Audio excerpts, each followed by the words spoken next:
আসসালামু আলাইকুম। আমরা আমাদের খামারের যে কোয়েল পাখিগুলো আছে সেই কোয়েল পাখিগুলো থেকে কিছু ডিম আমরা অন্য এক জায়গায় আমরা বসিয়েছিলাম।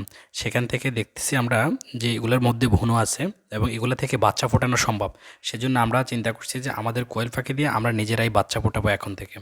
সেজন্য আজকে আমরা প্রথম ডিম সংগ্রহ করলাম বাচ্চা ফোটানোর জন্য।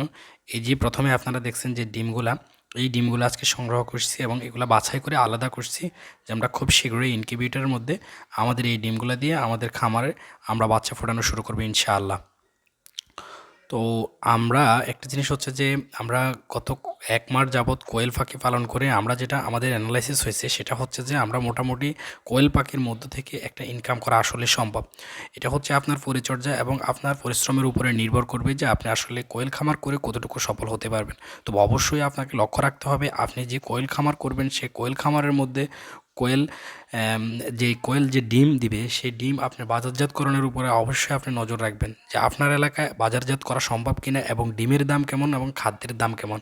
খাদ্যের দাম এবং ডিমের দামের সাথে যদি সমন্বয় হয় তাহলে অবশ্যই আপনি কোয়েল খামার করে লাভবান হতে পারবেন।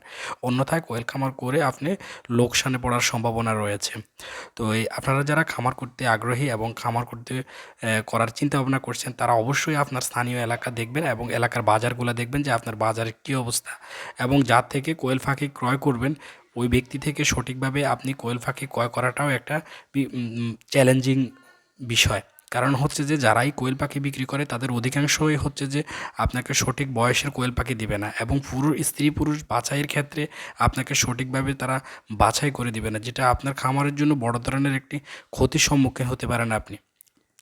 অবশ্যই এই সকল দিক বিবেচনা করেই আপনারা যারা খামার করবেন তারা খামার করতে পারেন। কোয়েল পাখি আপনি যদি সঠিকভাবে খামার করতে পারেন তাহলে আসলে তো লস হওয়ার সম্ভাবনা নাই, আপনি হয়তো কিছু মুনাফা অর্জন করতে পারবেন ইনশাআল্লাহ।